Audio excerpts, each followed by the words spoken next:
Si Patrick Tulfo sa Rapido ni Tulfo. Rapido ni Tulfo. We still have 4 minutes left. Sagutin na ko natin. We have on the other line the Secretary of the Department of Migrant Workers, si Secretary Hans Kakdak, joining us for today's episode of the program. Secretary Kakdak, sir, good morning at Happy New Year po sa inyo, sir. Good morning po, Sir Patrick, at Happy New Year din po sa inyo. Alright, sir, pasensya na. Alam ko, sir, walang pasok. Anyway, Secretary Kakdak, maikli lang. Ako po ikukuha lang sana, sir, ng update sa inyo, sir. Yung pong 25 containers na nandyan po sa Bureau of Customs.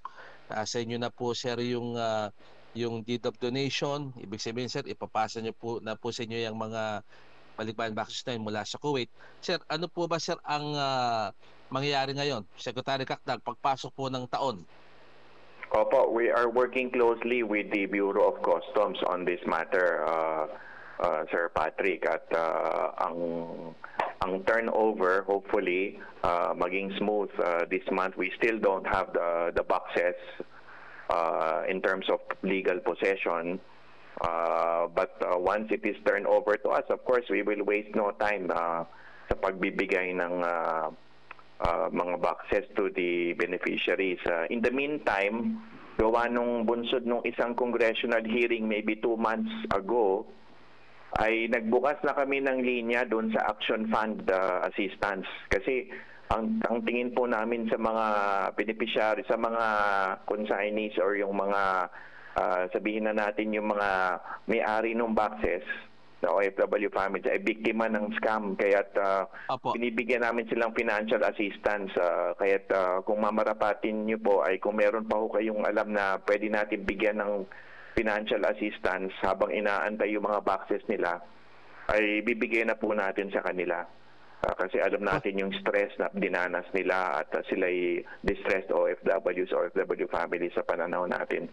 So, but in the meantime, we're looking at January or February at the latest na hopefully kung ma-turn over sa amin ng Bureau of Customs, ay hindi na ho namin patatagalin pa kasi wala naman po rin kaming dapat gawin kundi ibigay kaagad ito interest namin. Meron lang warehousing na mangyayari, so we are also setting up the arrangements there.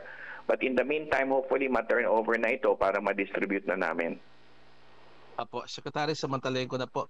So, sir, yung pong binanggit nyo, that is good news. So, ibig ba sabihin, yung po bang mga nasiraan yung na-expired yung mga laman ng kahon, kahit paano may makuha financial assistance mula po sa inyo, sa DMW? Yes. Nakapagsimula na po tayo mag-distribute. Doon sa congressional hearing po kasi na yun, meron doon mga ilan, sabihin natin mga 20 sila na nando doon. At agad na nasa talaan natin sila. May talaan pang finorward ang mga kongresista sa aming tanggapan at magmula doon ay nagpatuloy pa kami ng distribution ng financial assistance. Alam namin kahit papano hindi magiging kapalit ng mga boxes, pero kahit papano ito'y makakapagtawid at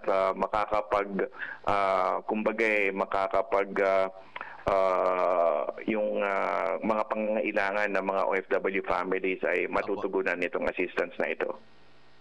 Secretary, paano yan? How do they avail of that kung sila ay biktima? Pupunta na sa inyo or may number po? Yes po.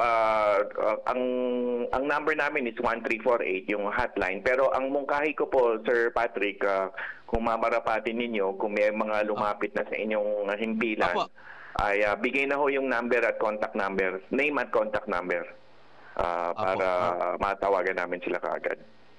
Apo. Sir, huli na po. Sir, we are coordinating with DMW through Director Jun Aguilar. At isa po sa napag-usapan namin before, sir, bago po dumating sa inyo itong deed of donation. Ang maganda sana, sir, ay delivery na lang. Halimbawa, through the help of DDCAP. Are you aware of this plan, sir? Or susundan nyo pa rin, sir, yung suggestion ng customs na pick up na medyo magulo po, Secretary? Ano po ulit, sir? Hindi ko po masyado naintindihan. Meron pong delivery. Secretary, I've been coordinating with the Office of Director Aguilar, sir, ang tao niyo po, dyan po sa DMW. At sir, napag-usapan namin before, bago pa dumating po sa inyo yung deed of donation sa mga containers na yan, ang pinakamagandang talagang daan ay delivery. through DDCAP po, yung door-to-door I see. Consolidators Association of the Yeah, of Philippines. course. Opo. Apo, kesa po sir Opo. sa pick-up sir, kasi po ginawa na ng customs yan. Naging magulo po yan, Secretary, before. Ang sagot ko po dyan in general, yes. Tama po kayo, delivery. Alam ko may mga kaso na hindi na malocate yung pagpupuntahan. So siguro okay ho yung delivery, basta siguradong may pupuntahan lang.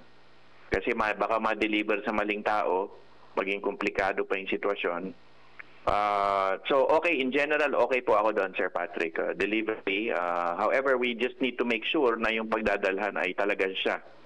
Kasi alam ko may mga iba na mahirap na malocate. Alright. Okay. Secretary, sir, salamat po, sir. Kami po pinagbigyan nyo, sir. Happy New Year po, sir. I'll be seeing you po soon. Thank you po. Yes. Happy New Year. And I think may plano rin na kapag mag-actual distribution na, imbitahin din namin ang inyong programa para ma-witness. Salamat, sir. Opo. Salamat po. Mabuhay ka, sir. Thank you. Happy New Year, sir. Mabuhay po. God bless.